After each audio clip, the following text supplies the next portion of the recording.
In this tutorial, we would like to show you how you can review your presentation in Empower, ensuring that the content you have created is brand compliant and also applies to some consistency rules that have been configured in your company. We use the Empower version 9.2. Before we start talking about the design check and the consistency check and give some additional information on the spelling feature that we have a little bit modified for you to have an easier way of checking all the spelling in your presentation or slide, I would like to show you where you can access both checks. You can either navigate to the Empower ribbon to the group Finalize and open up the split button check to access the design check and consistency check, or you could use the QWOP, the quick access pane, and use the icons at the bottom of the quick access pane. Starting off with the design check, it is very useful to do a design check whenever you have completed a presentation or a set of slides that you want to, for example, hand out to your colleagues or even send them out to your customer, because we can check if all the content is brand compliant. So what do I mean? I prepared this little demonstration slide here where we have a couple of information placed. Before going into detail on how the design check works, let's execute it first by clicking the design check button. And what we can already see is that the design check has found some issues. You can open up the drop-down menu to see which violations against the corporate design has been found here. And before we start going into detail, a small hint on how they are displayed. We have currently selected display by slide, so we see that all the errors that have been found, all the violations, are placed on slide 2. This is the present one we see.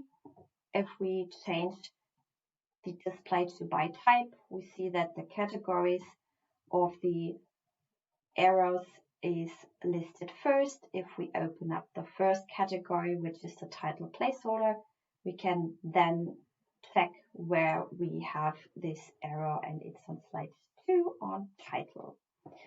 So to begin with this first error that is displayed, we have an issue with the title placeholder. This might not be directly visible because for now it just seems quite fine, even if we compare it to the third slide.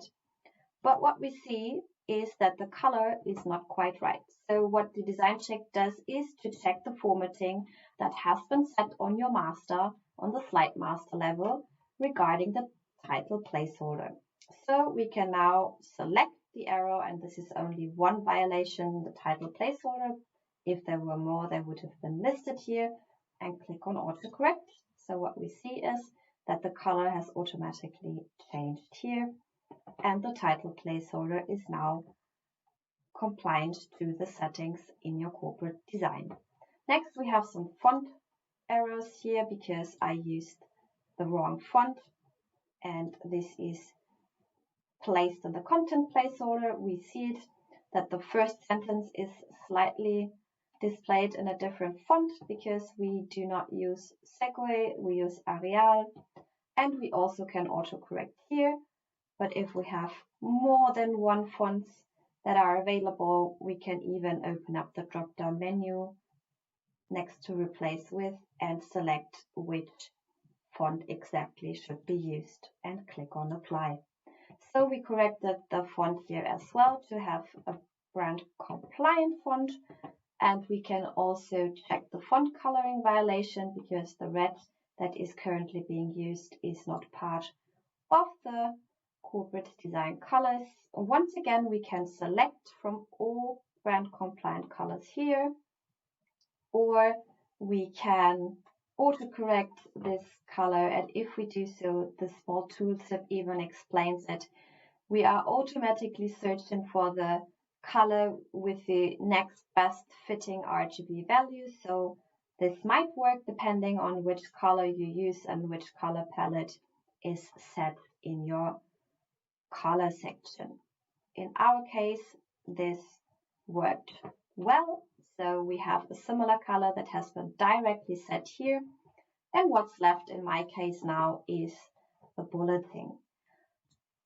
As for the bulleting, we also check the master template where the bullet points that could be used in the presentation and in the master have been set.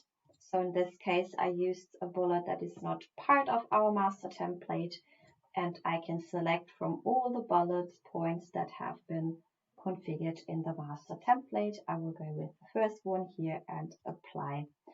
So now I've checked my slide in this case, and I am sure that this slide is 100% brand compliant and good to go. So to sum up quickly, there's different categories that can be checked on. So for example, the title placeholder and all the fonts and colors that have been set. So roughly speaking, the information that is placed in the group edit in the format section, as well as the information coming from the master template.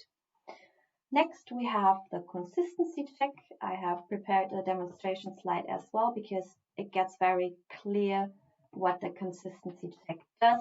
And a small disclaimer, depending on the configuration in your company, not all the rules are set up for you or set up a little bit differently, or maybe even more rules have been added to the setting. In my case, I will execute the consistency check by clicking on the button here as well. It is a similar display as we have already seen in the design check, and we have some different categories here as well. To start with the first category, it's the punctuation one. So if we click on this one here, we see, all right, it is in the content placeholder, and we can select the valid punctuation that can be used. So what are we doing here is we are checking in a bullet list how each sentence or each point is concluded with. In this case, we have no punctuation in the first one, a period in the second one, and no punctuation in the last one.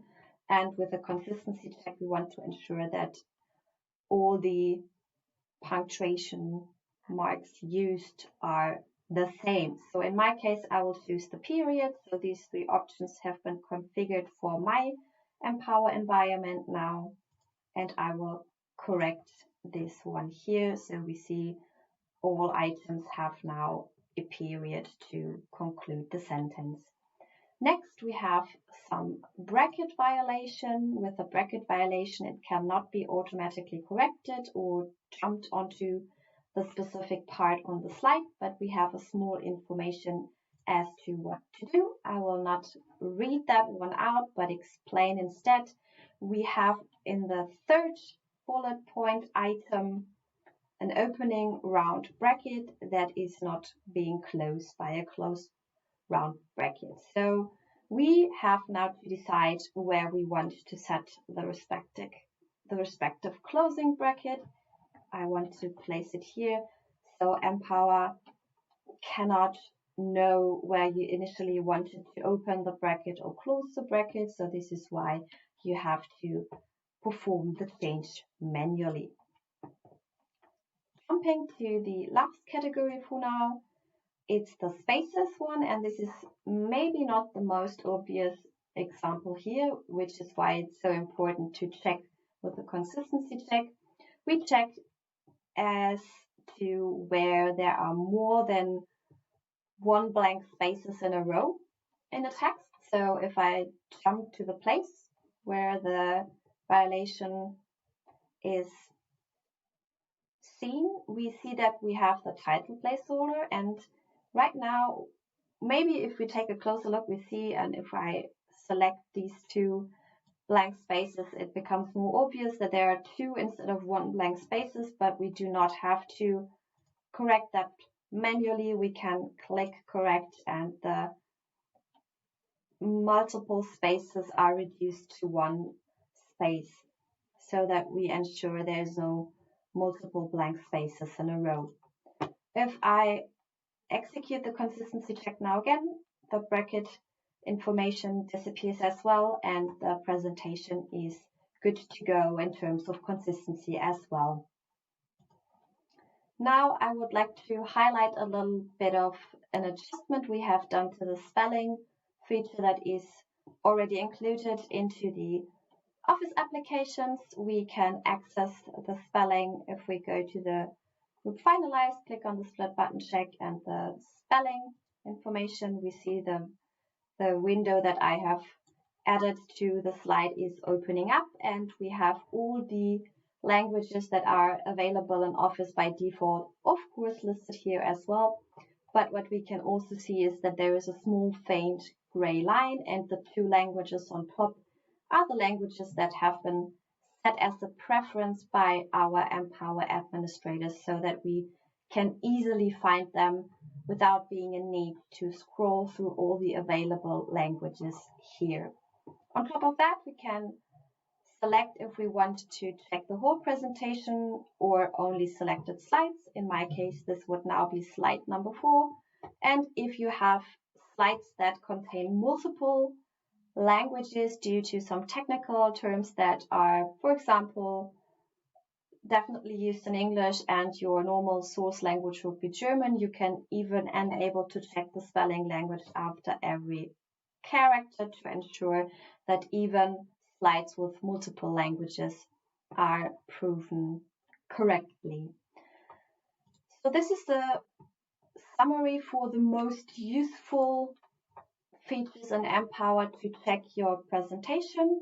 Feel free to test these features out yourself, and if you would like to receive more information on Empower, check our other tutorials.